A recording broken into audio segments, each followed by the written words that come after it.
We finally switched to T-Mobile because with them, we can be connected here and there. Dad, the cousins in Mexico have a surprise for you. ¡Listos todos! ¡Una, dos! Estas son... And enjoy the gift of staying connected. Switch and start saving today. Get 4 Samsung Galaxy S25 phones with Galaxy AI on us and 4 lines for just $25 per line. Plus, nonstop talk, text, and data between U.S. and Mexico. Visit a store, T-Mobile.com, or call 1-800-T-Mobile. 1-800-T-Mobile. See details at T-Mobile.com. Hola, it's Rachel from Wait Que, your Spanglish podcast de confianza. When we started this podcast, I had no idea how much work went into it. Recording, editing, designing logos, managing socials. Each day brought a new challenge. Starting something from scratch is exciting, pero it can also be very overwhelming. That's why I wish I had something like Shopify back then. Shopify is the commerce platform behind millions of businesses around the world, and it's also perfect for anyone getting started.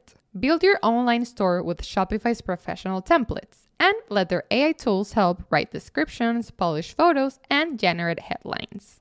Shopify's got your back with inventory, shipping, returns, and all the not-so-glamorous parts of running a business. If you're ready to sell, you're ready for Shopify. Turn your big business idea into with Shopify on your site. Sign up for your $1 per month trial and start selling today at shopify.com/sonoro. Go to shopify.com/sonoro for more information. Este episodio de More Than Mamis es presentado por los nuevos McCrispy Strips de McDonald's. Y no estamos hablando de cualquier pollo. Estos strips son crujientes, jugosos y tienen ese toquecito de pimienta que los hace irresistibles. Y lo mejor es que viene con su propia salsa, la nueva Creamy Chili McCrispy Strip Dip. Una cremita sazonada con ese balance justo entre dulce y picante. Literal, está hecha para el dipping. Pero bueno, aquí viene la gran pregunta. ¿Hasta cuántas veces se puede hacer dipping antes de que te juzguen? ¿Una vez, doble, triple? Cuádruple, depende si estás en confianza. Yo digo que no hay límite, especialmente si tienes a la mano salsas como la barbecue, honey mustard, la sweet and sour de McDonald's o incluso la mezcla que no falla, la mayo ketchup. Bueno, en mi casa la llamamos salsa rosada, pero es una de mis favoritas. Yo soy team de mezclar cualquier salsa, la que más nos guste, pero sí quiero probar esta, la nueva Creamy Chili. Así es, pruébelo y después nos cuentan los nuevos McCrispy Strips más la Creamy Chili McCrispy Strip Dip, pollo hecho para el dipping, solo en McDonald's. Para pa pa pa. This is the complete story of the village where God doesn't enter, a tale that speaks of a journey to a strange place that hides secrets. But it also speaks of grief, of the dark places our minds take us in the most vulnerable moments of pain. A long journey awaits you tonight. Welcome. Let's begin. To tell this story, I have to go back to the beginning, to where it all starts. The first time I knew there exists another plane, the supernatural one. I was 22 years old when I met Estefania. We were best friends for a few weeks, and it was enough for me to fall in love. To realize that never, in life, would I feel again what I felt at that moment. Enough to form a family with her and with Melissa, her daughter who soon became mine as well. The light of my eyes, the greatest treasure I could have in the world. But they had something with them. Something that followed them wherever they were.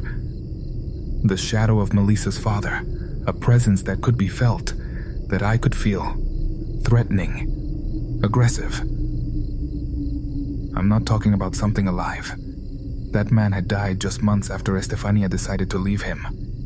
But his mother, this man's mother, sent something. I don't know if good or bad, but something to always be with them. No matter how much Estefania tried to distance herself and her daughter from that terrible family. Although they spoke to her and warned her about witchcraft and curses, Estefania decided not to believe. Nothing in her experience made her think, or even contemplate as something real, these types of situations. Even so, she knew that in the family of that man with whom she had shared her life, with whom she had a daughter, there were people who practiced strange rituals, especially her mother-in-law, who tried to stay in touch even after her son's death. But that was never a possibility for Estefania. Melissa had to be as far away as possible, as far from her power, from that family. but the presence existed. She felt it. Melissa felt it. I myself witnessed how real it could be.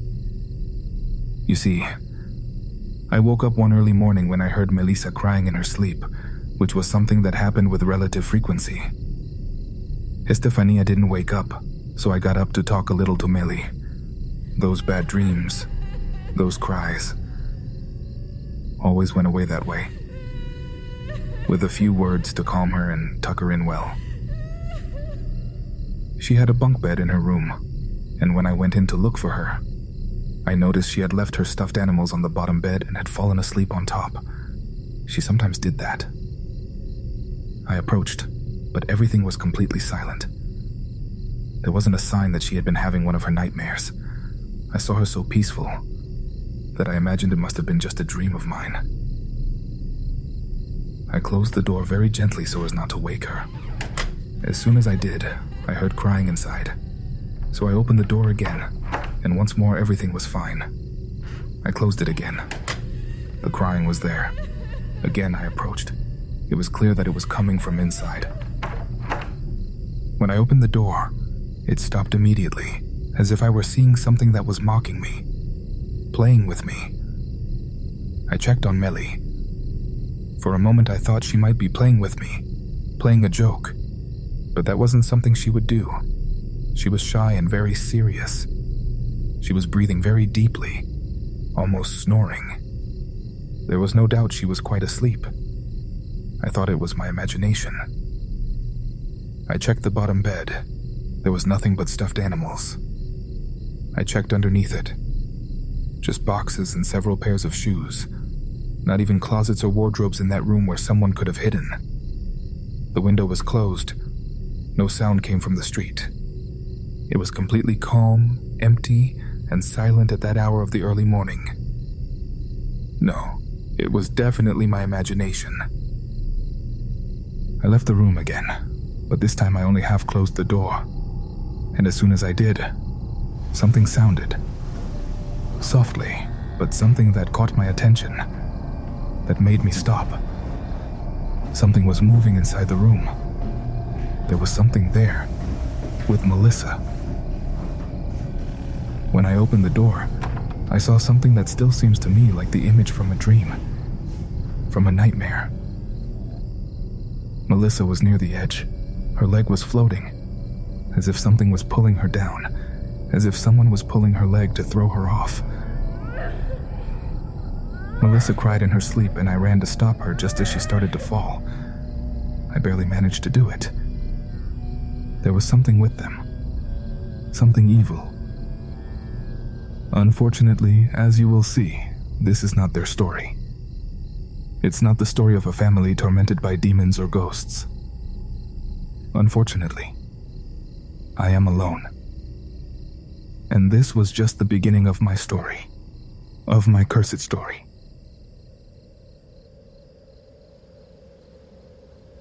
I'm going to tell you something, and it's not to scare you. But I think our sensitivity to the paranormal world depends on being in direct contact with it at some point. Walking through a place, meeting a person, being in the wrong place at the wrong time. That's why there are so many stories like this in this place.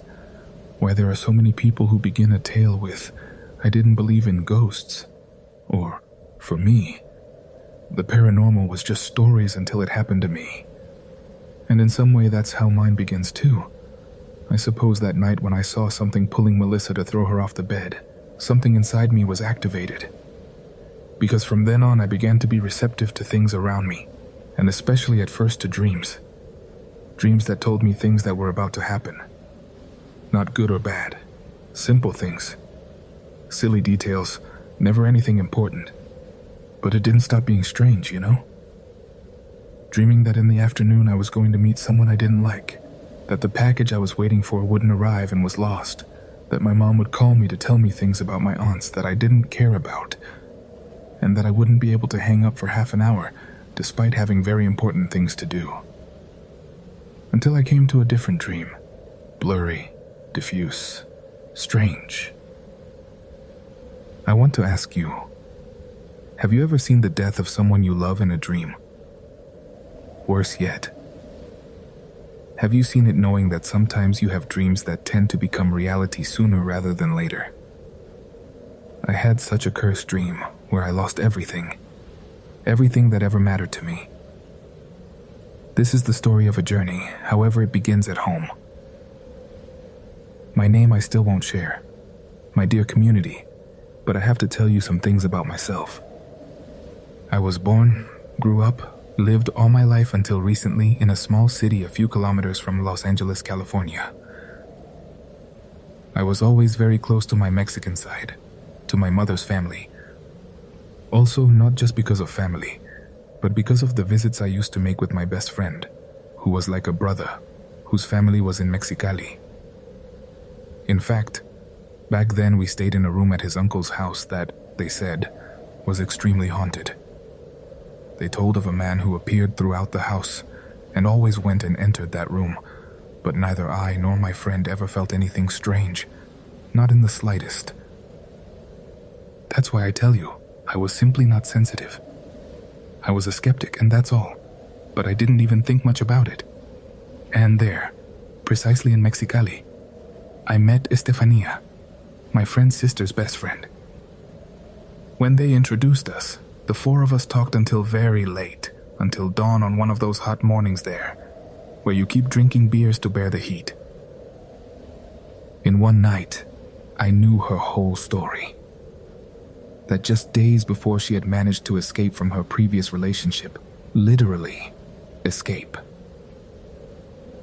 Her partner was a violent man who had finally gone completely crazy, who had chased her around the entire neighborhood with a knife. We continued that conversation after returning to California. She became my best friend in just a few weeks, the love of my life in a few hours.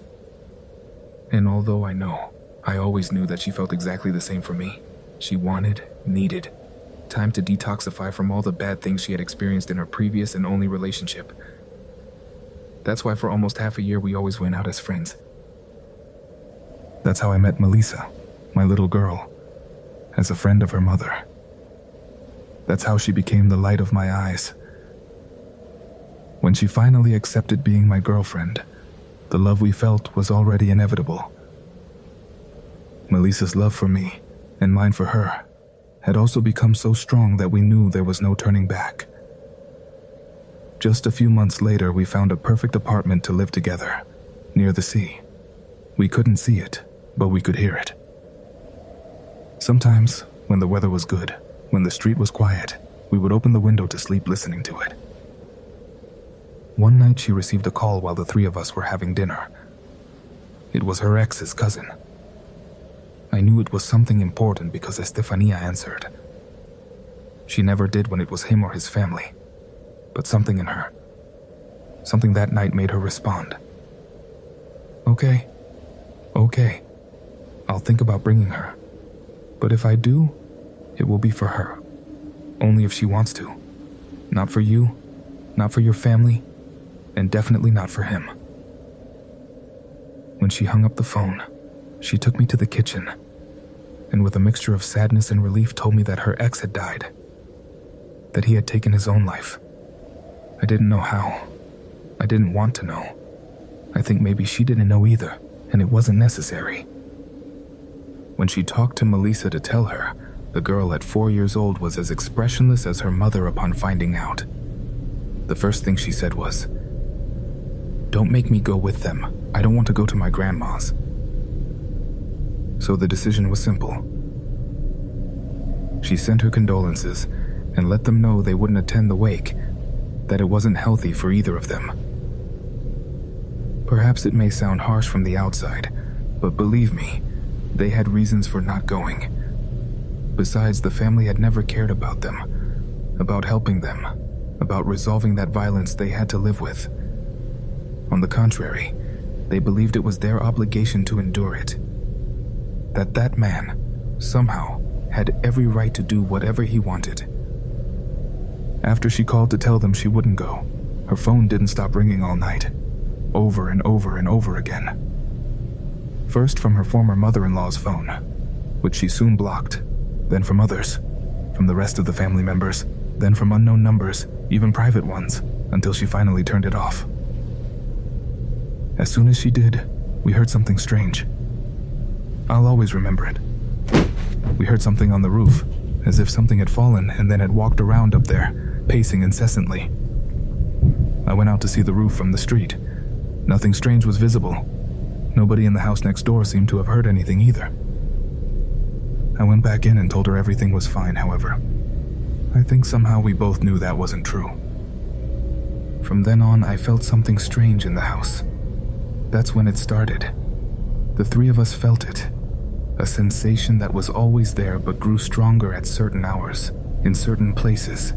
The clear and irrefutable sensation that we were not alone.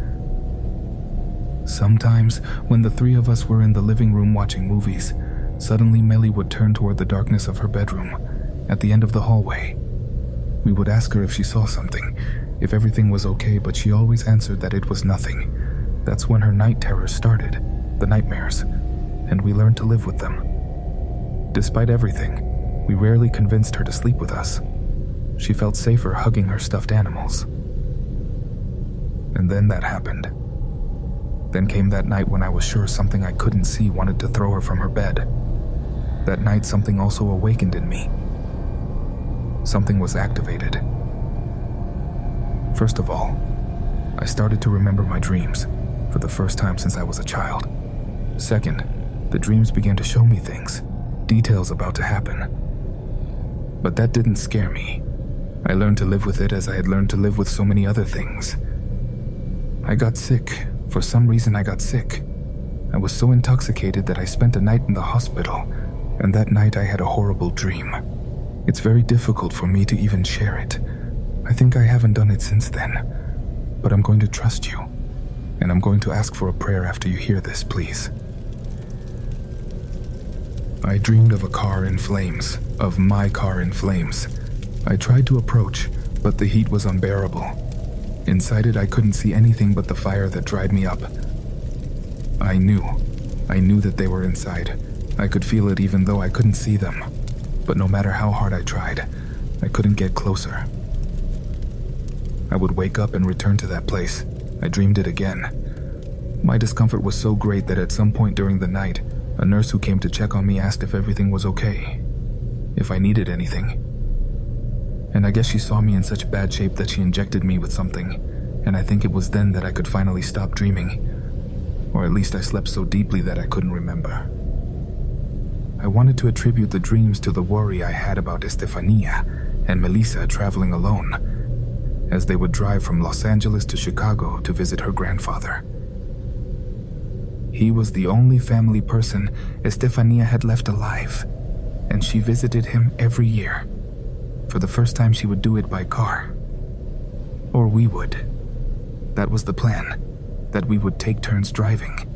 But I was so sick that, although they discharged me, I was too weak to travel. We agreed that I would catch up later, that I would travel by plane, and meanwhile she would go ahead driving. A road trip through the United States, no matter how long it seems, is tiring but quite safe even for a woman with a child. I didn't want to let her go, but there was no remedy. What would you have done? Tell her not to make that important trip she had planned for so long? Simply because I had a bad dream during an intoxication? It sounds absurd. It sounds more outlandish. So I simply accepted that I was going to let them go. That the only thing I could do would be to ask her to drive very carefully. That night before she left, I again slept very badly. I had held out hope of waking up better, of having a sudden change in mood and strength, something that would make me change all my plans again and travel with them. But it wasn't so. I felt worse than the day before and could barely get up to say goodbye to them. I believe and suppose that I had nightmares during much of the night, but I don't remember them. What I do remember, with strange precision, is every movement of that morning before they left. I remember every little thing we did. How her cereal was left half-eaten, the coffee stain on the table, how we left the child well secured in her safety seat, how we walked slowly around the car to reach the driver's side, How Estefania stopped midway to give a last kiss to Kinder, her cat, who seemed to come close to say goodbye. I remember the greeting she gave to the neighbor across the street, to Susan, who gave her good morning with the same happiness, with the same enthusiasm as always. I hugged her tight and told her to please be careful with every detail while driving, because in that car she carried everything that mattered to me in life, and she just smiled. Before getting in, she came back to ask a question with very curious eyes. "Hey, where is El Risco?" I told her I didn't know. I answered by inertia, although I didn't understand what she was referring to. I continued with an answer that came out of my mouth without thinking. "You'll find it on the way." She just smiled, got into the car, and they drove off. And I watched the car disappear down that street. I tried to distract myself for the rest of the day and went to bed as early as I could. That night I had that dream again. I was walking along a road in the darkness until a glow in the distance caught my attention. It made me run towards it. A few meters off the road, my car was in flames. I couldn't hear anything, just like the first time, not even the fire. Everything seemed muffled, like when you hear from underwater what's happening outside. I tried to approach my car wrapped in flames. I tried to open the doors. I burned my hands. I felt my skin burning. I felt pieces staying on the door handles. Something made me turn around. Behind me, in the darkness, barely lit by the glow of the flames beside me, there was a woman. She was dressed in black. Her dark circles were very pronounced, and she was extremely thin, as if she were sick. She had a shawl, but it didn't look Mexican, not as I knew them. The woman was looking at me. I asked her for help. I shouted at her to help me open the doors, to check inside the car, to save them, but she paid no attention. I couldn't even hear myself no matter how much I raised my voice. She simply wouldn't stop looking at me. I was awakened by the ring of the telephone, which sounded so loud inside my head as if drilling me. I don't remember the words with which they informed me of the accident. I don't remember what I did after, nor whom I called, nor who did the procedures, nor the paperwork, nor anything. My consciousness went on pause as if to make me survive in a way I don't understand. I suppose that's the only way I managed not to go crazy, or that's what I want to believe. My life begins 2 weeks later, waking up in my house with swollen hands, with bleeding knuckles, with bruises all over the wall. The scene was frightening. I went to Melissa's room, and among her stuffed animals, in the bunk beds, among all the things my little girl had left, I saw countless bottles of whiskey, tequila, rum. There were even small keychain-sized bottles that Estefania had brought from some trip to Jalisco. Those were empty too. From what I saw, I even drank a perfume. I couldn't bear to see her empty room. I couldn't bear to think that she would never come back. That she would never play with those toys again. That she would no longer choose whether to sleep in her top or bottom bed. Staggering, I went out to the patio. The light blinded me. The sun. I had not the remotest idea what time it was, what day it was. I noticed that Estefania's cat, Kinder, was meowing at me from the house across the street, where Susan lived. He was peering out the window. Seeing him there, I was dying of shame. No doubt they had let him in there. When I stopped responding to him, feeding him, I felt that I had lost him forever too. I found my phone under a pile of clothes and put it to charge so I could turn it on.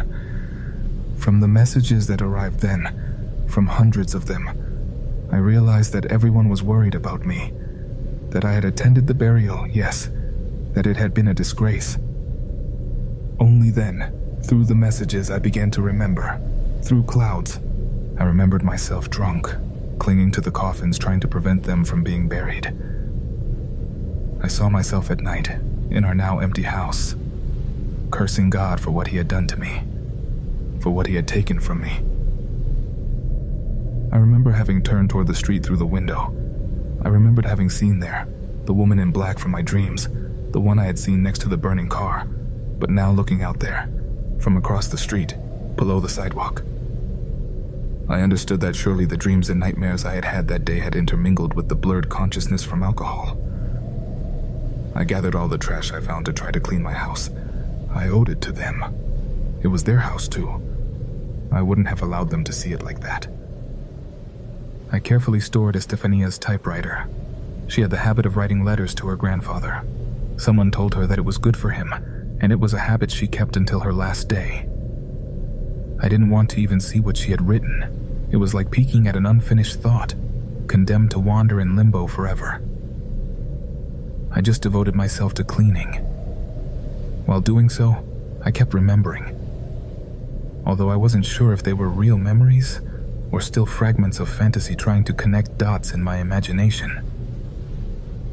I remembered having heard Estefania's voice in my room at some point during those days. I also remembered being happy. Getting up, running to our room and finding something. The woman in black from my dreams, lying in our bed with her hands at her sides, just looking at the ceiling. When I picked up the phone, I only answered 2 missed calls. One from Rosaline, a colleague from my work and one of the people I trusted most, and one from my sister, Raquel. Both calls are more important to this story than I would like to tell you, but they chain everything together. I went to see Raquel, who was very worried about me.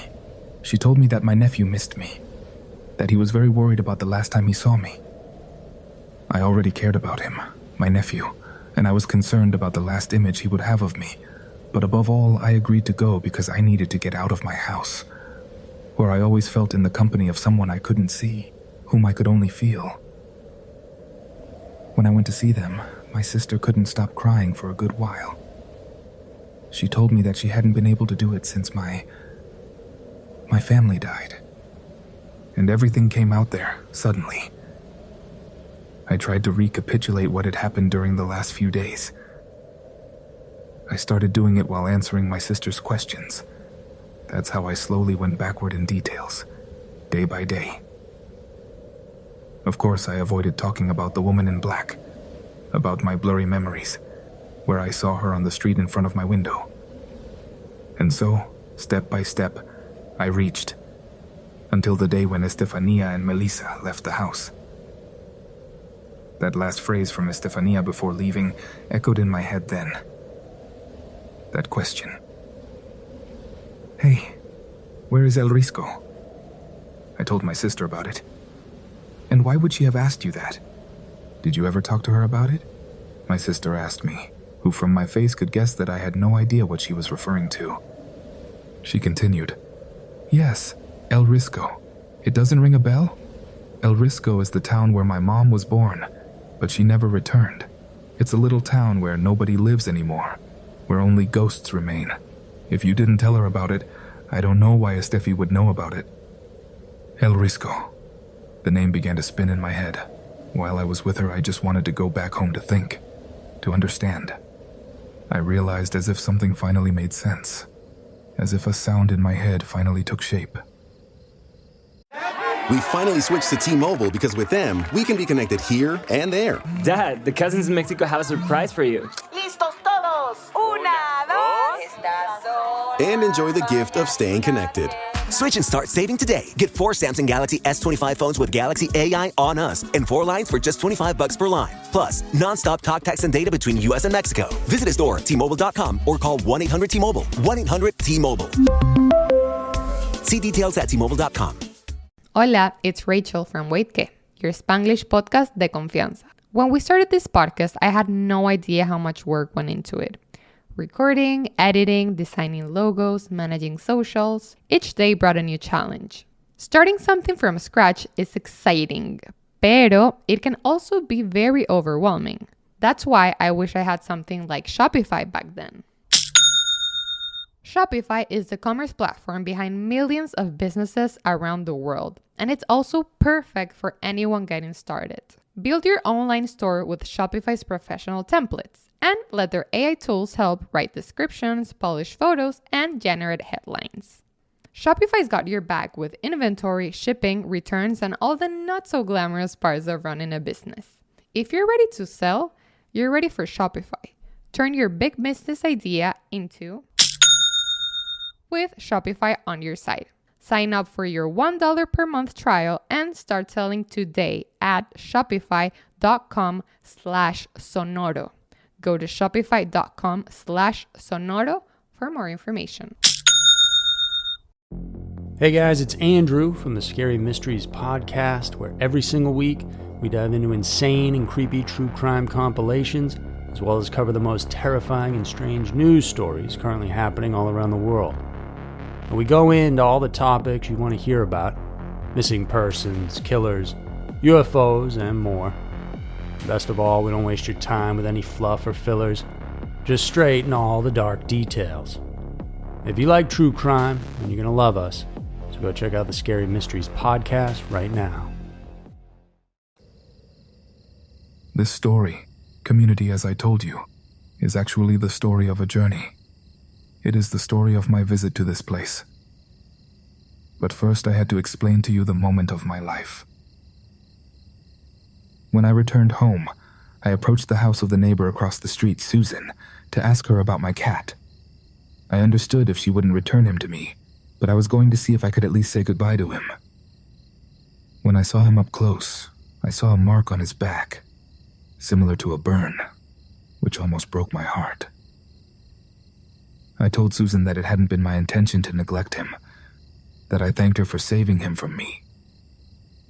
Susan replied that she understood me, told me that she saw how I tried to feed him, even being lost to alcohol and pain. She told me that she saw how a delivery service brought food for the cat, and I even came out staggering to receive it. I then asked her why she had let him in, and she said that one night, the cat had run to her house, that he was crying, desperate until she let him in through the window. I seemed really terrified, and that he had that wound on his back. She let him in and closed the door to look toward my house, to see if everything was okay, or if something else had happened, to see if I hadn't done something crazy. And the cat somehow was trying to alert her. I don't want to say they did something to him, but I suppose he was afraid of his relative. She told me. I asked her what relative she was referring to. The lady in mourning who always stood at your window. She told me that's why they hadn't called emergency services to help me, because the neighbors knew I wasn't alone. Because they saw someone. A woman in black at the window. I didn't want to tell her that I was alone. I didn't want to tell her that I believed that woman I saw only exists in my dreams, that I didn't know how she had gotten out of there. But this, Community, is only the beginning of this story. I didn't feel much like talking to anyone, to be honest. After everything that had happened, I felt as if the whole world had disappeared with me. But that afternoon, Rosaline insisted. It was the second call I answered since I woke up. From that emotional coma that had left me floating between memories and emptiness. "I need you to come see me," she said, with her firm, almost authoritarian tone as always. I didn't know how to tell her no, so I agreed. I felt indebted to her. She had been one of the few people in my life who had always been there, even when I myself didn't want to be there. When I arrived at her house, Rosaline didn't give me much time to think. She received me at the door with an expression I couldn't read at that moment, something between concern and urgency. "Let's go," she said, and took me without further explanations. I didn't know where we were going, or why she seemed so sure that I should be there. We simply got into her car, and while she drove, she told me we were going to see someone. "Mama Loom," she called her. I didn't know if she was really her mother or just an affectionate way of referring to her. But soon I realized that that woman was something more. Her attitude puzzled me. She didn't talk much, and when she did, her voice was charged with a seriousness I had never seen before. She seemed to be in a hurry, as if time was running out for us. I had no idea what she was taking me to, but something in her eyes told me I shouldn't question her. When we arrived, the air felt different. That house was surrounded by large trees that blocked almost all the light, and a smell like incense escaped from the windows. Mama Loum was a black woman, like Rosaline, also Haitian. With a gaze that pierced me from the first moment, she had wrinkles that seemed to tell stories no one could ever imagine, and a voice that sounded older than time. Mama Loum's house was in a part of the city I had never visited before, very far from everything. There weren't many houses nearby, and the few that were there seemed uninhabited. There was something in the air that felt strange, dense, as if the night itself had concentrated around that place. Upon entering, the smell of incense hit me immediately, mixed also with something metallic like old blood. The walls were covered with dark fabrics, and the ceiling so low made the space feel oppressive. There were wooden carved figures in every corner, some with deformed faces, with nails and wire protruding from their heads. Mama Loum appeared from the darkness, and upon seeing her, I knew she was not an ordinary woman. She was small, but her presence filled the room. Her eyes seemed too bright for the little light there was, and her skin, marked with fine scars, seemed to tell stories I wouldn't dare to hear. She had necklaces made of bones and colored beads that tinkled with every movement, and when she spoke, her voice was deep, as if it resonated from somewhere beyond this world. She was, and at the same time, was not there. I think it's the only way I could describe her. Rosaline exchanged a few words with her, I believe, and Mama Loum nodded without looking at me. It was then that she indicated for me to follow her. "You are marked," she said in a Spanish I could barely understand. Her accent made each word seem heavier. "This is to protect you, but I promise nothing." She took me to a smaller room, barely lit by black candles that flickered violently. In the center was a circle drawn on the floor with a white powder, perhaps ash. Inside this circle were arranged small containers, one filled with what appeared to be dark earth, another with a thick red liquid, a third containing something I couldn't identify. There was a machete leaning against the wall with rust marks that seemed to have been made on purpose. "If you want to come out alive, don't cross the circle," Mama Loum said coldly as she lit more candles. Her warning, just like that, out of nowhere, left me frozen. I wanted to ask her what that meant. I wanted to ask her what the hell I was doing there, but her look made me shut up. She sat on the floor in front of the circle and began to sing in a language I didn't understand. Her voice was deep, guttural, and seemed to vibrate in my chest, as if I didn't just hear her, as if I felt her throughout my body. While she sang, she took one of the containers and poured its contents into the center of the circle. A very thick smoke began to rise, filling the room with an acrid smell that made me cough. Then she took the machete and passed it over the smoke, moving it from side to side as if cutting something invisible. Each movement seemed calculated, as if following an ancient pattern that only she knew. Suddenly her singing stopped, and although it sounds ironic, the silence that followed was deafening. "Give me your hand," she ordered somewhat nervously. I obeyed, though my legs were trembling. She took my wrist with surprising strength for someone her size, and with a small knife I hadn't seen before, she made a small cut in my palm. Blood began to flow and she let it fall into the container of dark earth. She mixed the earth with the blood, using her fingers while murmuring something I couldn't understand. Suddenly the candles flickered more forcefully. I felt the temperature in the room drop drastically. My breath came out in small clouds of vapor, as if we were in the middle of winter. Something in the air changed. I don't know if I can say that I felt we were no longer alone, but I definitely felt that something was watching us.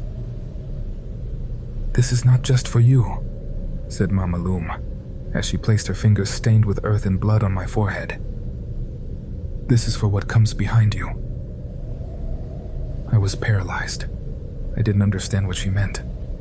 But something in her words made me feel that this wasn't simply a protection ritual. It was a confrontation with something I couldn't see. When she finished, she looked me directly in the eyes for the first time.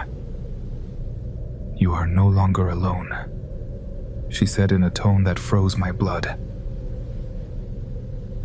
And then, without further explanations, she ordered me to leave. Rosaline took me back to her house in silence. She didn't say a single word about what had just happened. And if I'm honest with you, I didn't want to ask her, but that night later, her call changed everything. The scream that came from the other end of the phone was inhuman. It was a scream full of a terror that paralyzed me. Rosaline could barely speak, and when she did, her voice was barely a whisper between sobs. "Don't come near me anymore," she said. "The evil is with you. You're too close. I'm sorry." Rosaline hung up. I was left with the phone in my hand, with the echo of her words reverberating in my mind. What had happened? What evil had Rosaline seen after I left her house? And worse still, what had they done to me during that ritual? Now how the hell was I going to know? From that night on, the visions not only became more frequent but clearer. And that presence, the woman in black, I felt that she no longer just prowled around me in dreams. Now she was there, permanently with me. From that night with Mama Lume and Rosaline's call, things stopped feeling real. Or perhaps it was the opposite. Everything began to feel too real. As if a veil had been torn, revealing a world that I hadn't wanted to see before. The visions came clearer, more vivid, but I couldn't trust them. I didn't know if they were buried memories, fragments of dreams, or if simply my mind, shattered by pain, kept playing with me. Each time in a crueler way, everything seemed to be intermixed, as if I were trapped in a spiral of memories mixed with nightmares that never ended. Every time I closed my eyes, I saw images of a place I didn't know. Weathered adobe houses, dirt roads, half-open doors that seemed to invite me to enter, but at the same time warned me not to. And always at the bottom of everything, the sensation of a figure I couldn't fully see. Not with complete clarity. A woman in black. I didn't need to see her to know she was always there, waiting. I tried to convince myself that it was my mind trying to cope with everything. That it was the trauma, the guilt, the lack of sleep, the pain. But deep down I knew there was something more. Something I couldn't explain. Something that followed me and wasn't going to stop. I called Raquel. I didn't know what else to do. Somehow, talking to my sister had always been like clinging to a piece of normality. So I told her everything, or at least I tried. Each word that came out of my mouth made me feel crazier, more disconnected from reality. I was afraid because I knew that the more things I told her, the more honest I was with her, the worse she would think I was. But she didn't judge me. She simply listened, and when I finished, she told me something I didn't expect. Maybe what you need is to go back. Maybe you need to reconnect with something you forgot, but that's there, in your heart, with our Mexican side, with our roots. Maybe that will help you find the answers you're looking for. I mean, after all, we are in contact with our dead, aren't we? Culturally, at least. I didn't know if she was right, but I had nothing else to cling to. And when she said it, it was as if everything made sense. The dreams, the marks, the returning. That name, El Risco, returning again and again to my head. I asked her to help me find someone who could guide me. I had no idea how to get there, and I didn't expect her to call me so quickly. "Rosa," she said. "Do you remember our cousin? She lived in the United States for a while, but she returned to Mexico years ago. I just found her. She lives in a small town. It's called Divisaderos in Sonora. It's very quiet. It doesn't even reach 1,000 inhabitants. If there's anyone who can help you, it's her." She's the closest relative we have in El Risco. I told her yes. I was doing it. I was moving forward with this search, and the idea of seeing it as something real, of going to such an isolated place, filled me with an anxiety that I didn't fully understand. Part of me wanted to stay home, to lock myself within the same four walls with my ghosts, with my pain. At least there I knew what to expect. But there was something stronger pushing me to go out, to go. Although I didn't know if it was curiosity or simply a desperate desire to escape from myself. I prepared everything to leave. Before departing, I said goodbye to Kinder, my cat. He was still with Susan, my neighbor, and seemed to be doing well. But seeing him through the window broke my heart. There was something in his gaze that made me feel as if he knew I wasn't going to see him again. Maybe it was just my imagination. Maybe it was another of the many things my mind was distorting. We finally switched to T-Mobile because with them, we can be connected here and there. Dad, the cousins in Mexico have a surprise for you. Listos todos. Una, dos. Estas son. And enjoy the gift of staying connected. Switch and start saving today. Get 4 Samsung Galaxy S25 phones with Galaxy AI on us and 4 lines for just $25 per line. Plus, non-stop talk, text, and data between US and Mexico. Visit a store, T-Mobile.com, or call 1-800-T-Mobile. 1-800-T-Mobile. See details at T-Mobile.com. Hola, it's Rachel from Waitke, your Spanglish podcast de confianza. When we started this podcast, I had no idea how much work went into it. Recording, editing, designing logos, managing socials. Each day brought a new challenge. Starting something from scratch is exciting, pero it can also be very overwhelming. That's why I wish I had something like Shopify back then. Shopify is the commerce platform behind millions of businesses around the world, and it's also perfect for anyone getting started.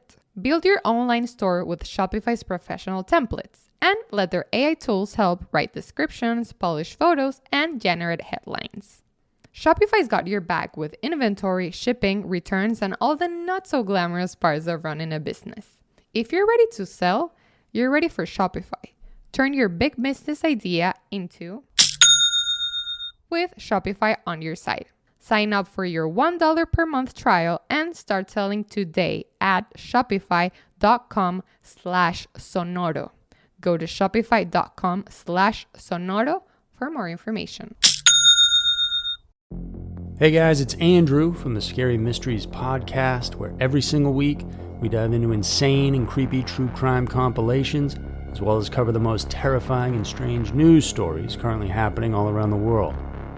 And we go into all the topics you want to hear about: missing persons, killers, UFOs, and more. Best of all, we don't waste your time with any fluff or fillers, just straight in all the dark details.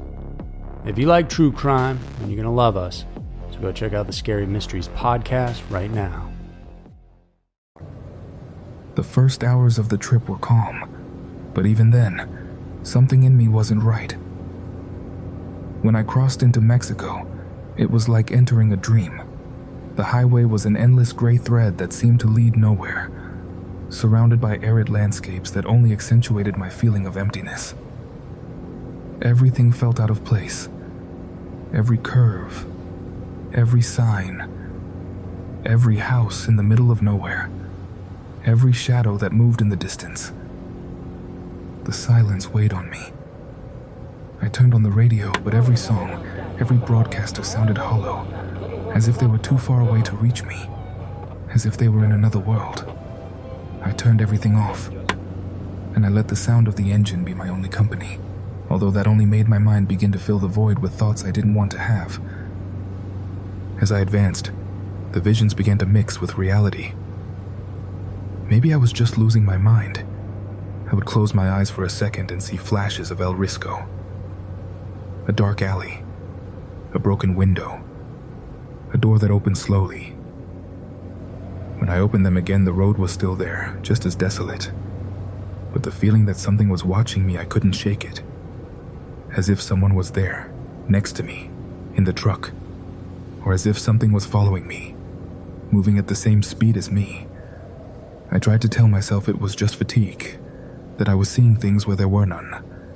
but I couldn't ignore the feeling that I was being followed. Not by a car or a person, by something else. Something that didn't need to be physically there to let me know it was with me. When I arrived at a small hotel beside the highway, I knew I needed to stop. The luminous sign flickered as if it were about to go out, and the place itself seemed to be trapped in another time. The reception was dark and dusty. The clerk barely looked at me when he gave me the key. The room was small, with a bed that creaked at the slightest movement and a window that looked out onto an empty lot. Dreadful. I collapsed on the bed, but I couldn't sleep. Every sound, every creak made me jump. Every dog barking in the distance. At times I thought I heard footsteps outside the door. But when I looked, there was nothing. And finally I gave up. I knew I wasn't going to sleep. I got dressed, gathered my things, and decided to move on. I couldn't stay there any longer. The road was deserted, illuminated only by the headlights of my truck, and the landscape around seemed to have frozen in an instant, in a time in the past. As I advanced, something began to change. I can't explain it, but the road felt fixed.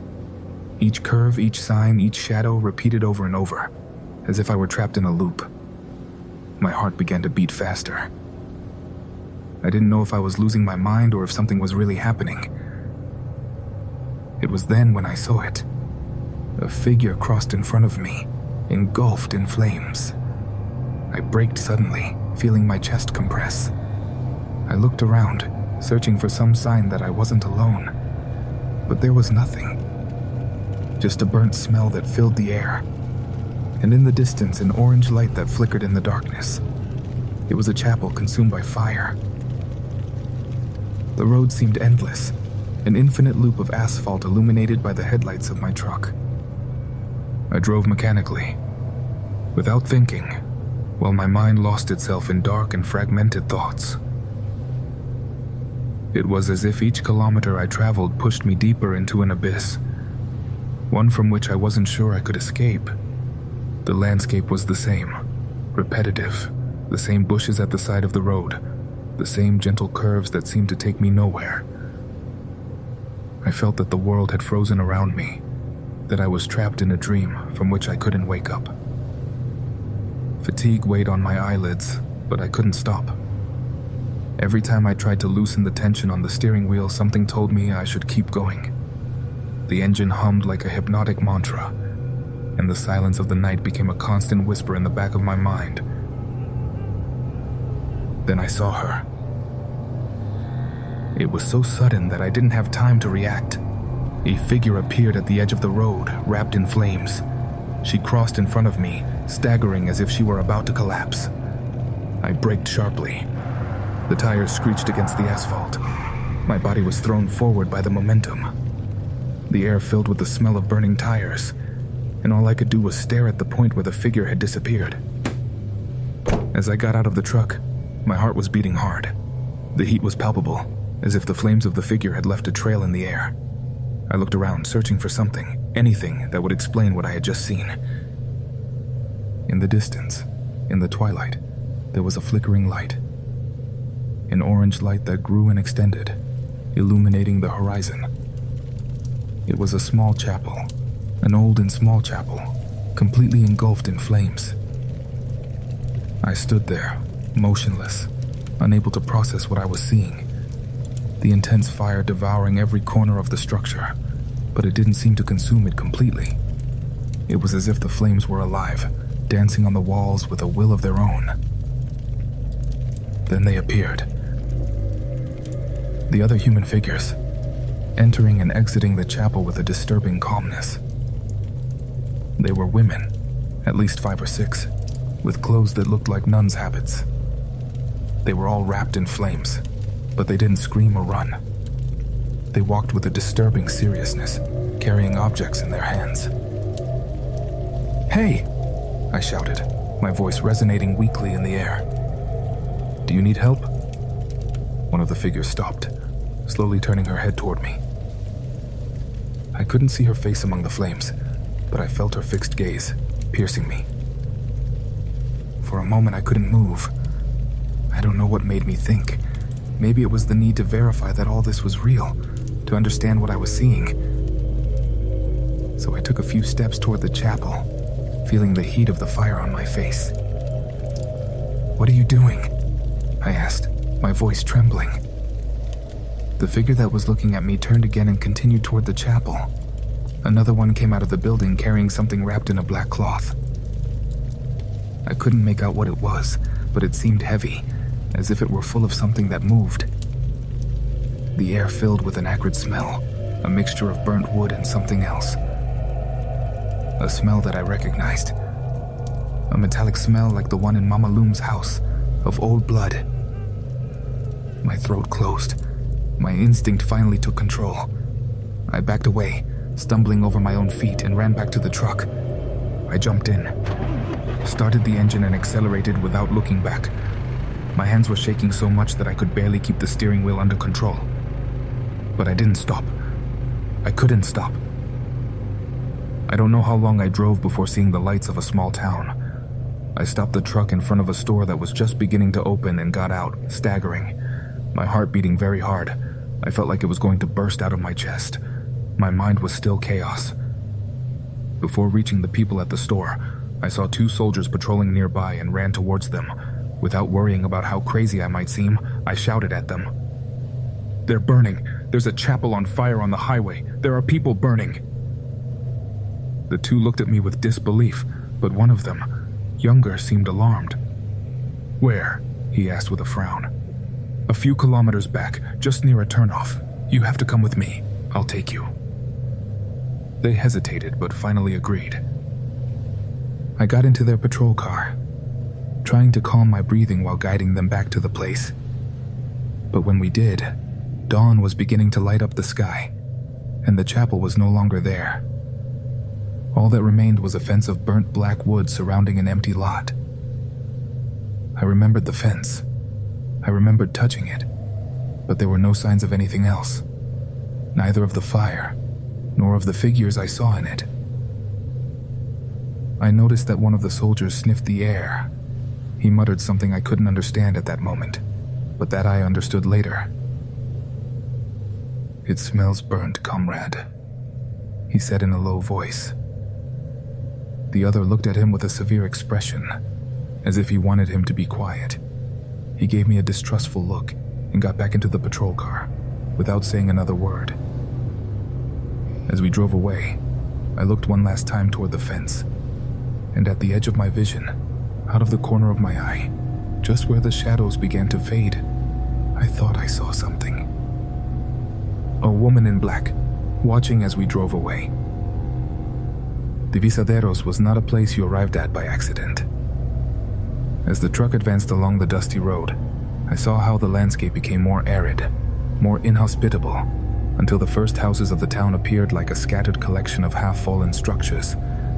The light posts were scarce, and the midday sun made everything seem even more desolate. Rosa's house was as described, at the end of an unpaved street, surrounded by dry land and a rusty wire fence.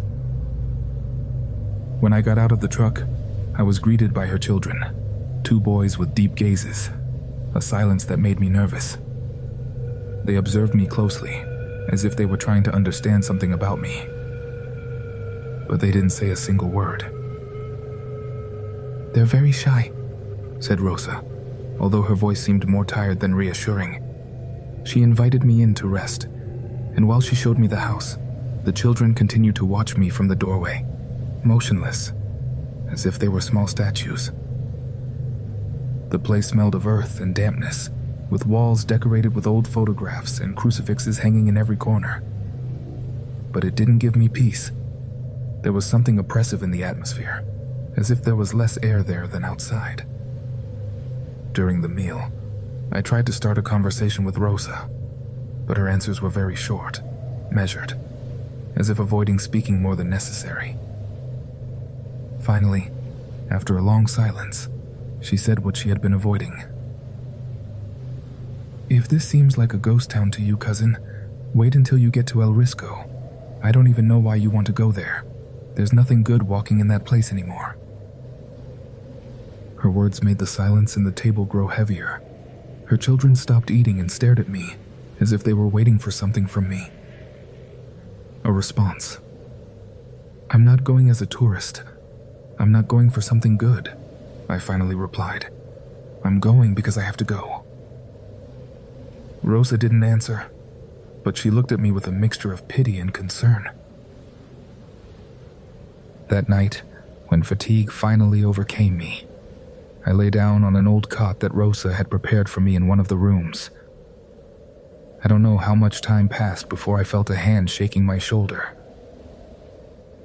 "Wake up," Rosa said quietly. She was standing next to my bed, her face partially illuminated by the moonlight coming through the window. "We won't be able to go tomorrow. You have to wait one more day. Rest here in the meantime." "Why?" I asked. But Rosa didn't answer. She just repeated that I should wait, and left the room before I could insist. I spent the next day confined to the house. Rosa barely spoke to me, and her children, although they continued to observe me out of the corner of their eyes, maintained the same silent distance. I tried to go out for a walk around the town, but every time I approached the door, Rosa stopped me with some excuse. "The sun is too strong. Better wait until dusk. The street dogs here are very fierce." When night finally came, Rosa told me we would prepare to leave the next day. At dawn, before the sun rose, she woke me with a cup of strong coffee and told me that the friend who would take us was already outside. The truck was old, with paint consumed by the sun, the engine growling every time it climbed the uneven roads. The man driving, an older gentleman with a face weathered by the sun, barely said a word to me. Rosa was sitting in the passenger seat, looking ahead with a tense expression. The road to El Risco was more inhospitable than I could have imagined.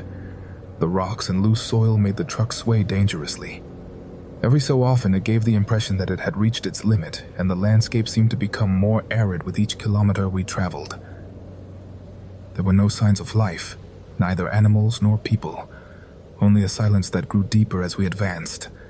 Finally, the driver stopped in a clearing where the road seemed to disappear completely. "This is as far as we go," he said, in a tone that left no room for discussion.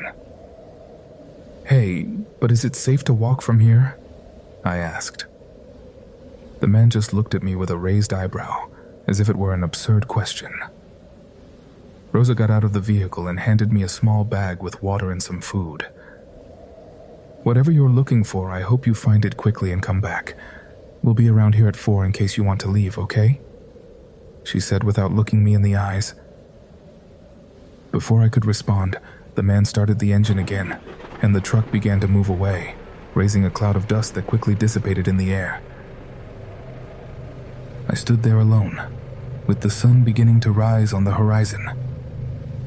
The absolute silence, interrupted only by the sound of my steps on the dry earth as I began to walk toward the unknown. The path disappeared under my feet as soon as I started walking. There were no marks or any trace that someone had passed through there in years. The dry bushes crackled with each step, and the wind seemed not to reach that place. It was as if even the air was stagnant, trapped in a stillness that deeply disturbed me.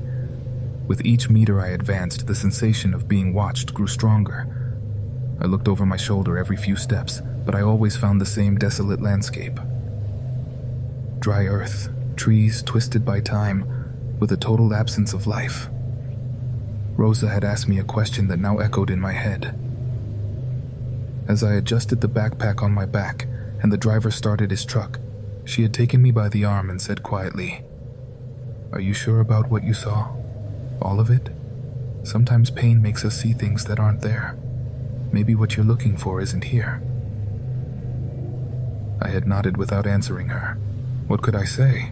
I wasn't even sure of what I had seen, but I couldn't get out of my head that chapel in flames. Those figures wrapped in fire that seemed so real, so present. If all that was a product of my mind, then why could I smell the smoke? Why did the heat seem to stick to my skin? The landscape seemed to vibrate in the distance, a distortion on the horizon that makes it difficult to distinguish the real from the imaginary. The shadows of the trees lengthened and twisted, and although I tried to convince myself that it was just the heat, something deep in my mind told me it wasn't that simple.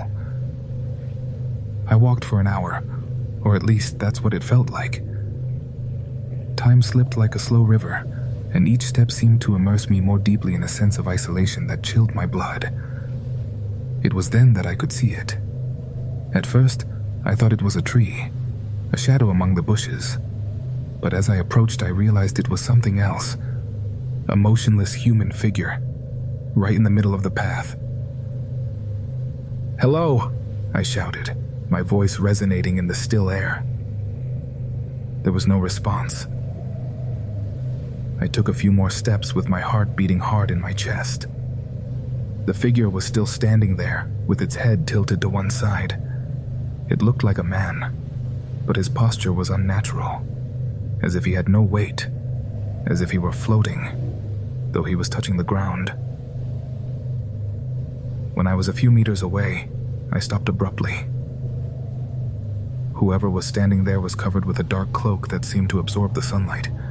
His face was hidden, but he was looking at me. "Who are you?"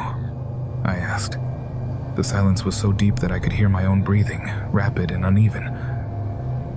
I wanted to back away, but my legs wouldn't respond. The figure raised a hand, a slow and deliberate movement. It pointed forward, as if asking me not to stop. Its fingers seemed to stretch more than normal, as if they had no limits. I felt a chill run through me. I no longer wanted to continue forward, but something in me knew I had no choice. With trembling steps, I passed by the figure, trying not to look at it directly. When I left it behind, the air became scarcer. Each step cost me more effort, as if something invisible was trying to stop me, as if my strength was running out. We finally switched to T-Mobile because with them, we can be connected here and there. Dad, the cousins in Mexico have a surprise for you. ¿Listos todos? Una, dos. Estas son And enjoy the gift of staying connected. Switch and start saving today. Get 4 Samsung Galaxy S25 phones with Galaxy AI on us and 4 lines for just $25 per line. Plus, non-stop talk, text, and data between US and Mexico. Visit a store, T-Mobile.com, or call 1-800-T-Mobile. 1-800-T-Mobile. See details at T-Mobile.com. Hola, it's Rachel from Wait Que, your Spanglish podcast de confianza. When we started this podcast, I had no idea how much work went into it. Recording, editing, designing logos, managing socials. Each day brought a new challenge. Starting something from scratch is exciting, pero it can also be very overwhelming. That's why I wish I had something like Shopify back then. Shopify is the commerce platform behind millions of businesses around the world, and it's also perfect for anyone getting started. Build your online store with Shopify's professional templates, and let their AI tools help write descriptions, polish photos, and generate headlines. Shopify's got your back with inventory, shipping, returns, and all the not-so-glamorous parts of running a business. If you're ready to sell, you're ready for Shopify. Turn your big business idea into with Shopify on your site. Sign up for your $1 per month trial and start selling today at shopify.com/sonoro. Go to shopify.com/sonoro for more information. Hey guys, it's Andrew from the Scary Mysteries podcast, where every single week we dive into insane and creepy true crime compilations, as well as cover the most terrifying and strange news stories currently happening all around the world. And we go into all the topics you want to hear about: missing persons, killers, UFOs, and more. Best of all, we don't waste your time with any fluff or fillers, just straight in all the dark details. If you like true crime, then you're going to love us, so go check out the Scary Mysteries podcast right now.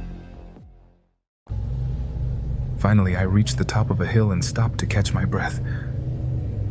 Without realizing it, there it was, in front of me, El Risco. The town seemed to emerge from the earth itself, as if it had always been there, waiting. It was surrounded by graves, or at least wooden crosses. The adobe houses were crumbling, covered in weeds, and the streets were barely visible among the dust and debris. There were no signs of life, but the place didn't feel empty. On the contrary, there was something in the air, a presence that seemed to be waiting for me at every door, in every corner. A faint sound reached my ears, barely audible amid the silence.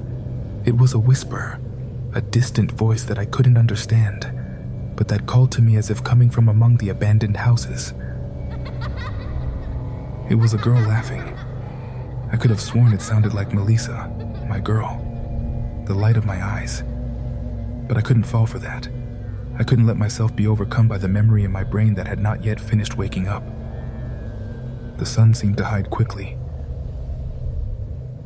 I didn't want night to catch me in the town, but there was no turning back. With my heart beating hard, I began to descend toward El Risco, feeling that each step brought me closer to something I couldn't understand, something that had already been waiting for me, who knows for how long. The air in El Risco was different, heavy but still, as if time had stopped in that forgotten place.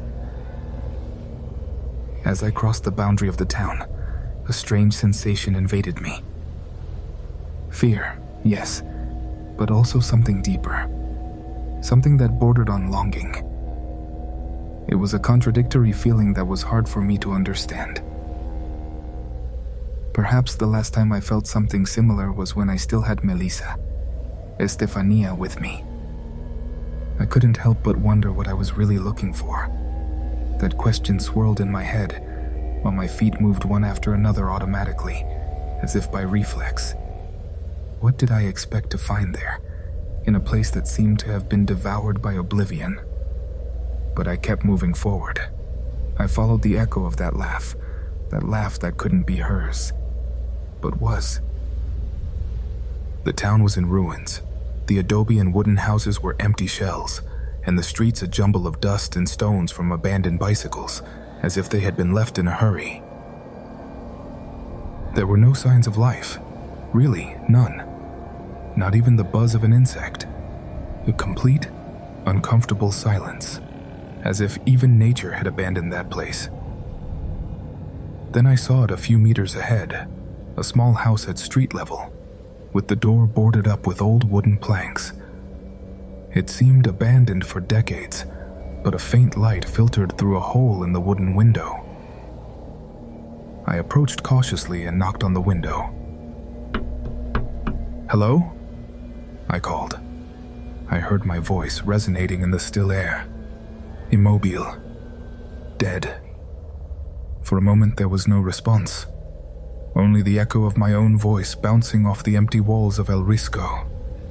But then, from inside, I heard a soft, tired voice, barely a whisper. "Who's there?" It was a feminine voice, I think old, but I couldn't see the person speaking. The gap in the window only allowed glimpses of shadows and a faint flickering light, apparently from a candle. "Hello," I said, trying to sound calm so the person wouldn't feel threatened by me. "Does anyone still live here in the town? I'm looking to see if any of my family is left. My mother was from here." The voice was silent for a moment, as if considering its response. Finally, it said, "There are a few of us left. Those who didn't dare to leave and those who can't leave. If you're looking for something, go toward the church. Right in front of it, you'll find something open." "Something open?" I repeated, confused. "A hotel or what's left of one," explained the voice. "They should have a room available for you. It won't be comfortable, but it's a place to survive the night. Just make sure you arrive before the sun sets. It's important that you're not outside when night falls." The window closed suddenly, as if ending the conversation, and the silence returned to envelop me. No matter how much I insisted, the voice never responded again. The lights inside dimmed as if they had extinguished the candle or as if they had moved further inside. A shiver ran through me as I turned toward the center of the town. The church could be seen in the distance like a silhouette on the horizon. The street that led to it looked like an open wound in the ground, a crack that split El Risco in two. As I walked, I noticed how strange that place was. The houses seemed to collapse upon themselves, but near and far, I could hear voices, whispers that never became words. The most disturbing thing was the total absence of animal life. Not a dog, not a cat, not a bird. Not even the chirping of a cricket broke the silence. The shadows of the ruined buildings seemed to move with the wind, although the air was still. Behind me, I thought I heard footsteps. At first, I thought it was my imagination, but when I stopped, the footsteps also stopped. I turned abruptly but saw no one. With my heart beating hard, I continued walking, but the footsteps returned, this time closer, as if someone was behind me. I turned again, and once more the road was empty, at least near me. Because then I saw her at the end of the street, about 2 blocks away where the shadows seemed to start gathering. A solitary figure stood out. It was a woman dressed in black. Her silhouette seemed vaguely familiar to me. I couldn't distinguish her face, but something in her posture was terrifyingly familiar. The woman began to move, slow but sure, approaching toward me in my direction. Her steps were strange, as if she didn't really touch the ground, and a darker shadow seemed to drag behind her, as if devouring the light that surrounded her, as if she were arriving with the night, as if she brought it with her. Suddenly I remembered the dreams, the nightmares that had tormented me. She was the woman I had seen in my dreams, the one who watched me from across the fire, and if it didn't really matter, nothing good could look like that, nothing good could come with the night. Without thinking, I turned on my heels. I hastened my pace toward the church. I knew I couldn't stop, that I couldn't look back. As I ran, the echo of the footsteps behind me grew stronger, closer. The church was completely empty. From inside came only a smell of dirt, but a few steps ahead I could see a small light coming from a window. It illuminated a small wooden sign that said hotel. I entered. In a hurry, I approached the front desk. I rang a bell, again and again, and again. I kept looking toward the door, expecting that whatever was following me would appear through it at any moment. But nobody answered. It gave the impression that I was completely alone. I decided to peek outside, to approach the door. If someone was coming after me, what could I do? Wait in there? Lock myself in? Or run out in search of someone else? Another place to take refuge. From the door, I could see a figure hurrying toward me from the other side of the small plaza in front of the church. It moved strangely, limping, but trying to run. It was definitely heading toward me. It waved from a distance as if to reassure me. It was a woman with a teenage face, but at the same time with wrinkles. I think she was literally one of those people you'd say could be between 3 and 60 years old, a child full of wrinkles. Good afternoon. Welcome. Forgive me, I didn't see you arrive. Have you been waiting long? No, don't worry, I replied. I just arrived. I guess I'm lucky that someone is still here. Truthfully, I was thinking I wouldn't find anyone anymore. I didn't see you, but my mother told me you had arrived, said the girl, the woman turning and pointing toward the empty plaza. I didn't understand if her mother was there. There was no one. This hotel is all that's left. You won't find anything else here, even less at this hour, she told me. And if there's no one, how does the hotel survive? I asked, genuinely confused.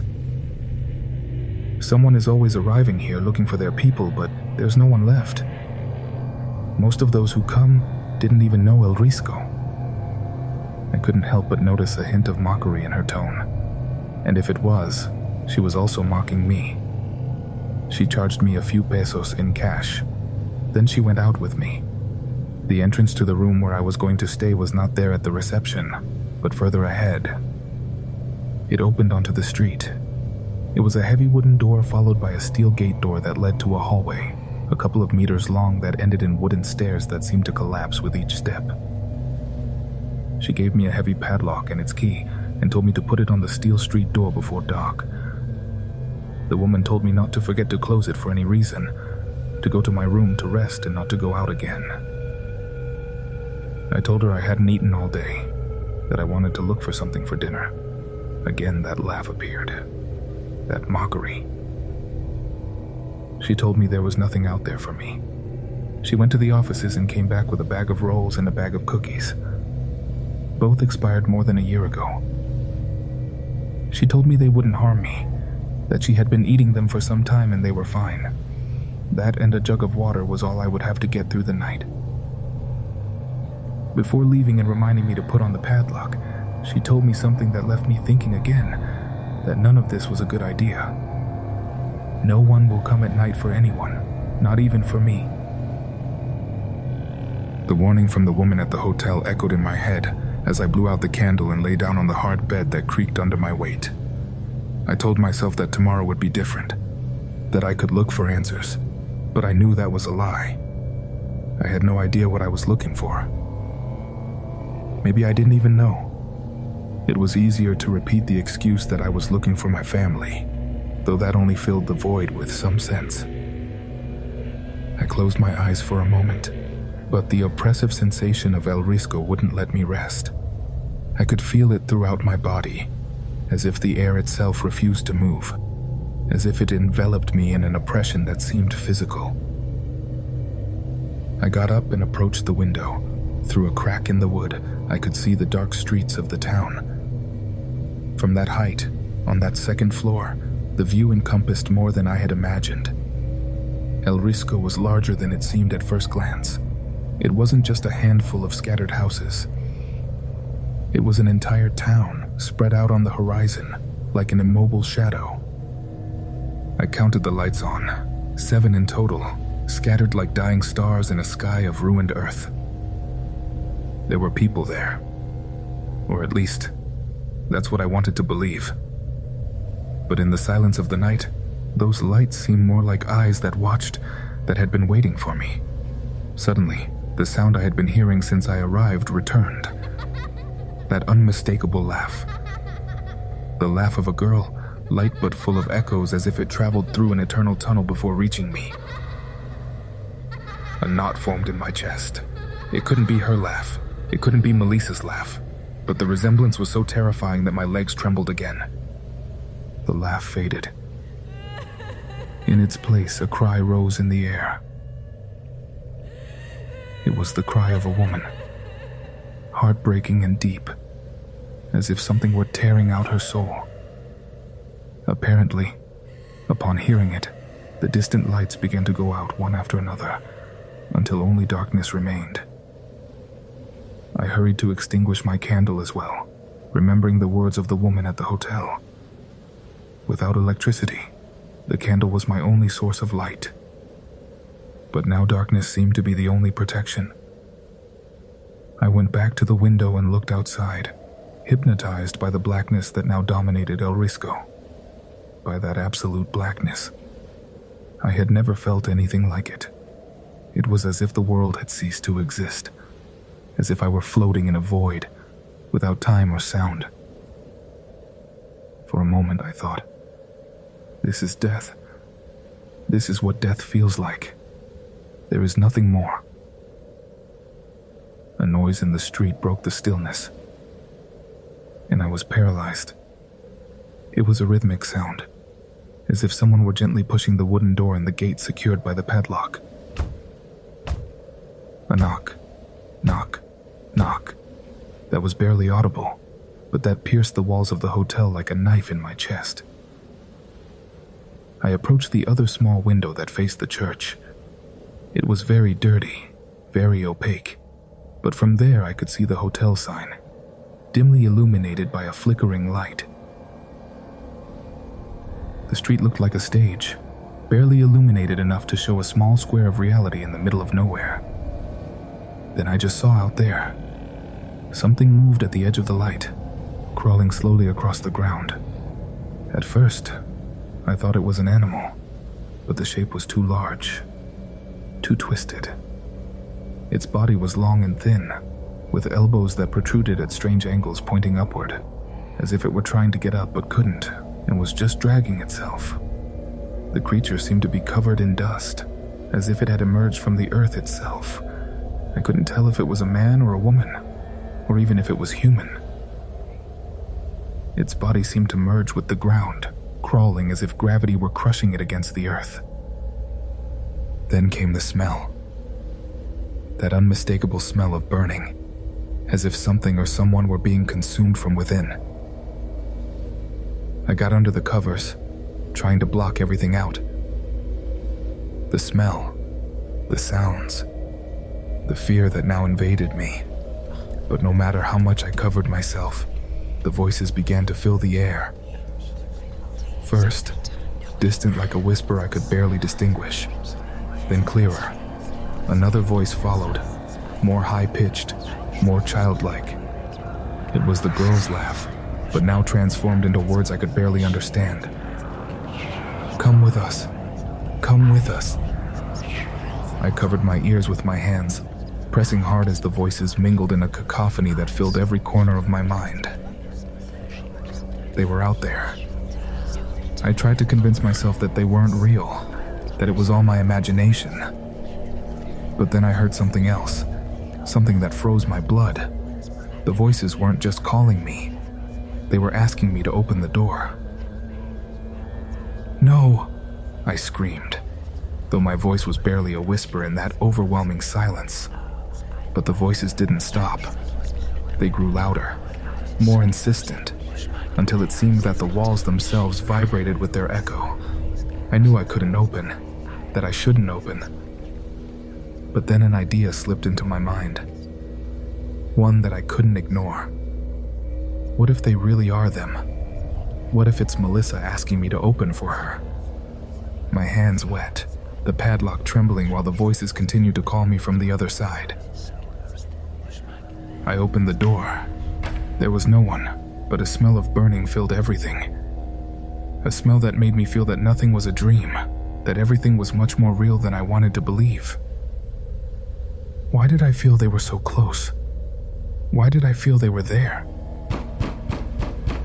Someone knocked on the door in the street, very hard, as if angry. And my only reaction was to take a few steps forward and grab the padlock key.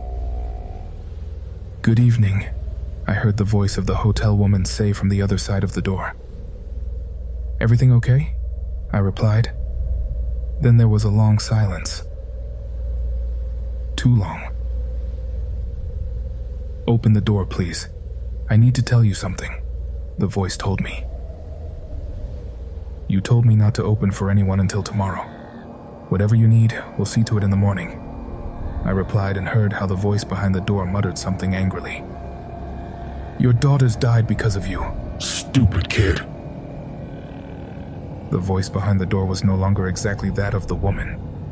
It had changed, especially because when it said "stupid kid," there was an annoyed tone, a hoarse voice from the throat that seemed familiar to me. It was my father's voice.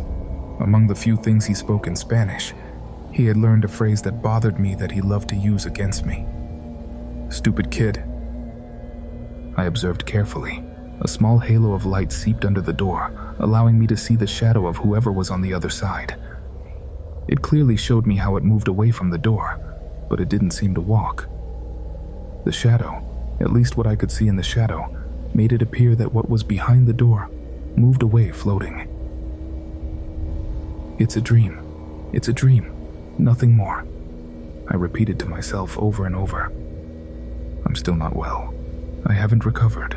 It's the journey. It's how tired I am. It's my brain that won't leave me in peace. It's the guilt I feel," I repeated. We finally switched to T-Mobile because with them, we can be connected here and there. Dad, the cousins in Mexico have a surprise for you. ¿Listos todos? Una, dos. Estas son And enjoy the gift of staying connected. Switch and start saving today. Get 4 Samsung Galaxy S25 phones with Galaxy AI on us and 4 lines for just $25 per line. Plus, non-stop talk, text, and data between US and Mexico. Visit a store, T-Mobile.com, or call 1-800-T-Mobile. 1-800-T-Mobile. See details at T-Mobile.com. Hola, it's Rachel from Wait Que, your Spanglish podcast de confianza. When we started this podcast, I had no idea how much work went into it. Recording, editing, designing logos, managing socials. Each day brought a new challenge. Starting something from scratch is exciting, pero it can also be very overwhelming. That's why I wish I had something like Shopify back then. Shopify is the commerce platform behind millions of businesses around the world, and it's also perfect for anyone getting started. Build your online store with Shopify's professional templates, and let their AI tools help write descriptions, polish photos, and generate headlines. Shopify's got your back with inventory, shipping, returns, and all the not-so-glamorous parts of running a business. If you're ready to sell, you're ready for Shopify. Turn your big business idea into with Shopify on your site. Sign up for your $1 per month trial and start selling today at shopify.com/sonoro. Go to shopify.com/sonoro for more information.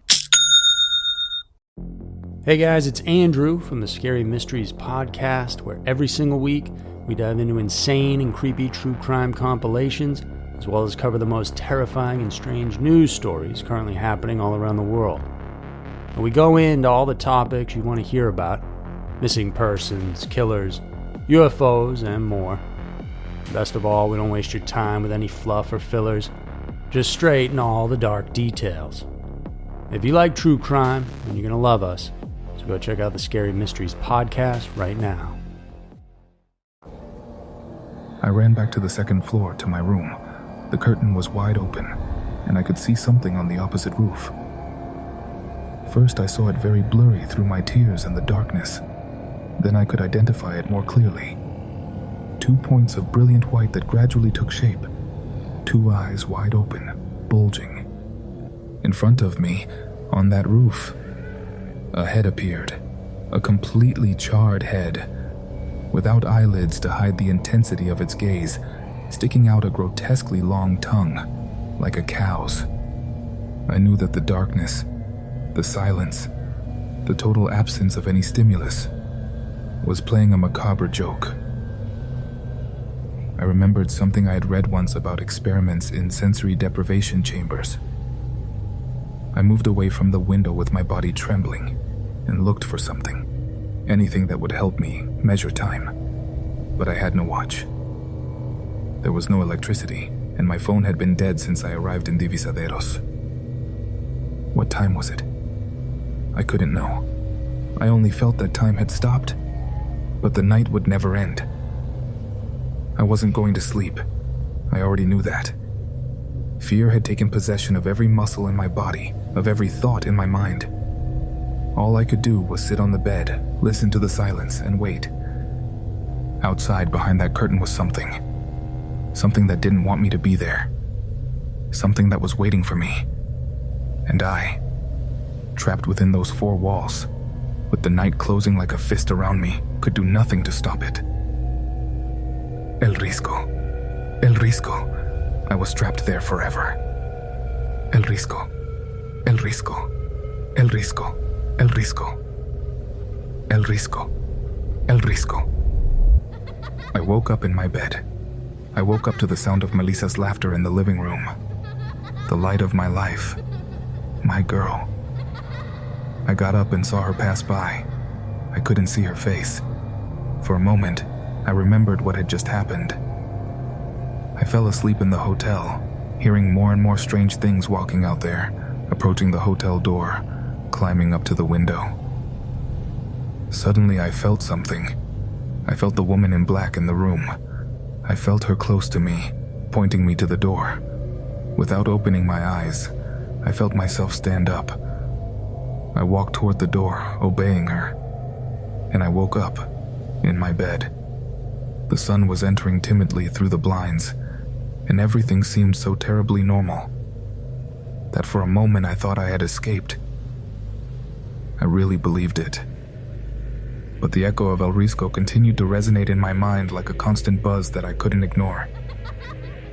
I heard Melissa's laugh in the living room. The light of my life, my girl. I got up staggering, and upon reaching the door frame, I saw her pass by, though I couldn't see her face.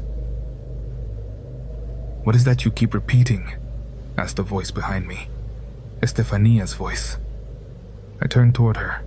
She had her back to me, calmly putting on her shoes, as she always did when she was preparing to go out with Melissa. "What?" I asked, my voice barely a murmur. "That thing you say so much, El Risco. You repeat it in your sleep," she answered, getting up to collect her bag, still without looking at me, still without letting me see her face. My heart was beating hard. An inexplicable fear began to invade me. I felt as if a piece that had been missing all this time suddenly fit into my memory. I tried to approach her, to stop her, but my body moved with difficulty, as if I were dragging myself in a dream. Everything was dense, slow. I reached out to her, but before I could touch her, reality broke.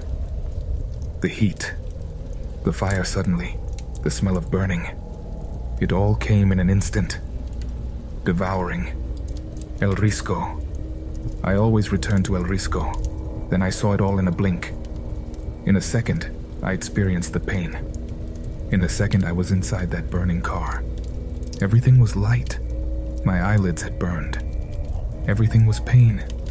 Unbearable heat. Fire. My hand was burning. It was trembling. I put it in front of me. I could see through my skin melting when I felt something black approaching. I touched something soft, furry, something that writhed in pain and let out a shriek. "Stupid kid," I heard again. I was in flames. I was on fire. I was burning. I thought that surely someone had burned my hotel room with me inside. Someone was killing me in El Risco, where I had already died. All the darkness had been a dream. All the darkness of that town had been death. I could see Mama Lumi mocking me in her house with the woman in black beside her, with my father beside her. I remember lunging at her, touching her with my flaming hands. I heard her scream. I saw her writhe in pain. She deserved it all for making fun of me, for having abandoned me.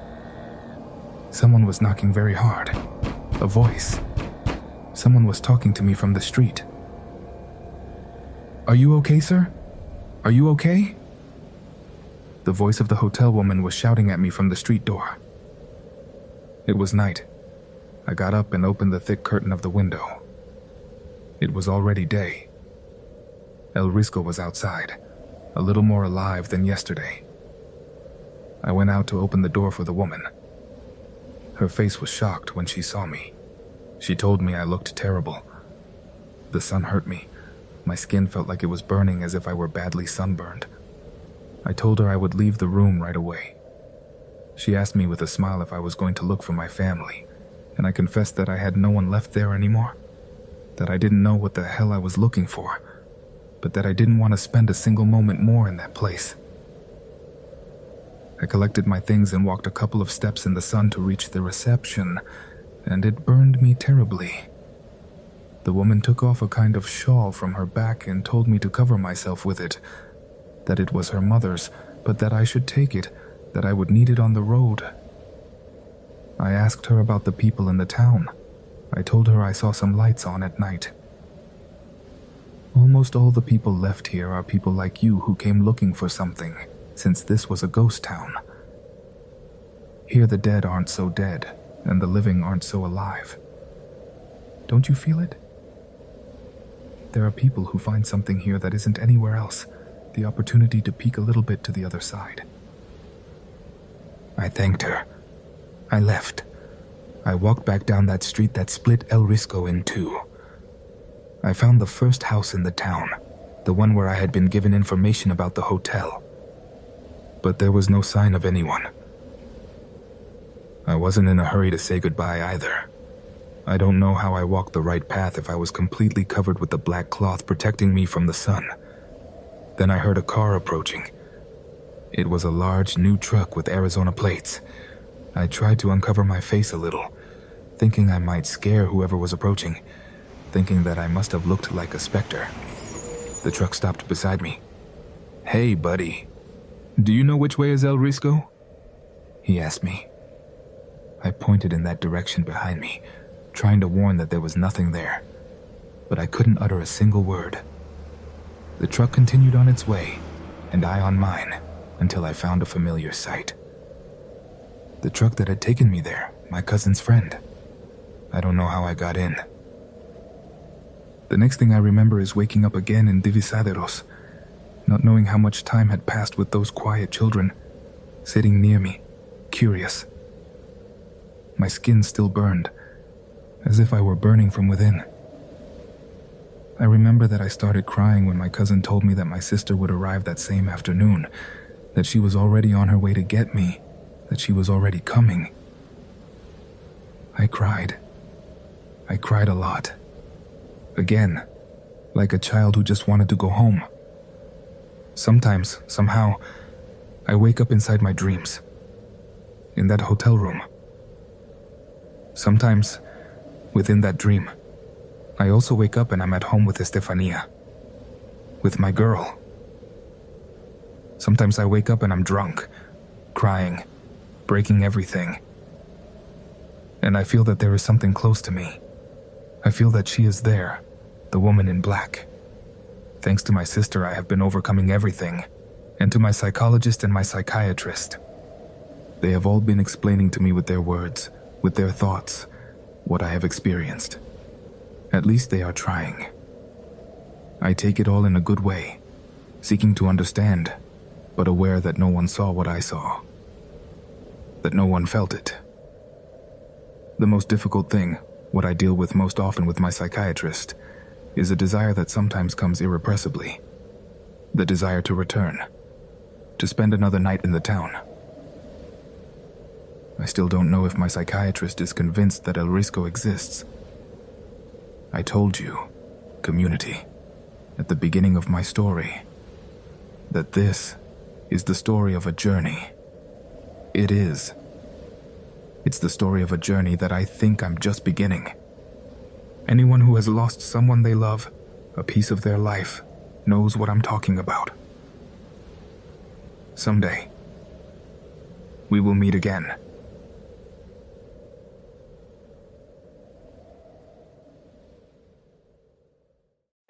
We finally switched to T-Mobile because with them, we can be connected here and there. Dad, the cousins in Mexico have a surprise for you. Listos todos. Una, dos. Estas son. And enjoy the gift of staying connected.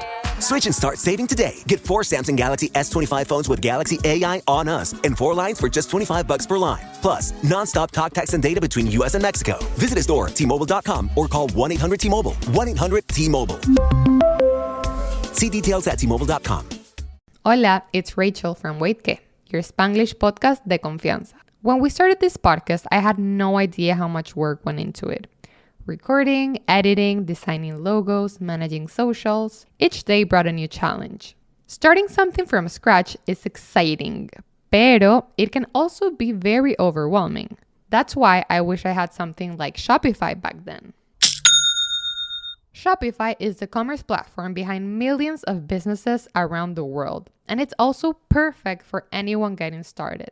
Build your online store with Shopify's professional templates, and let their AI tools help write descriptions, polish photos, and generate headlines. Shopify's got your back with inventory, shipping, returns, and all the not-so-glamorous parts of running a business. If you're ready to sell, you're ready for Shopify. Turn your big business idea into with Shopify on your site. Sign up for your $1 per month trial and start selling today at shopify.com/sonoro. Go to shopify.com/sonoro for more information. Everyone wishes to live in a world of magic, but what happens when that wish comes true? Welcome to Cast Party, a Dungeons & Dragons podcast. Whisked away from their mundane lives on Earth, join our ragtag group of misfit do-gooders as they are thrust into a brand new world of magic, monsters, and mystery. Armed with new abilities and heaps of steel, will these adventurers remember their lives back home, or will they succumb to the resonance? A brand new story airs on April 8th right here on Spotify, so don't miss out on your new favorite D&D podcast. The question is, what will you do next?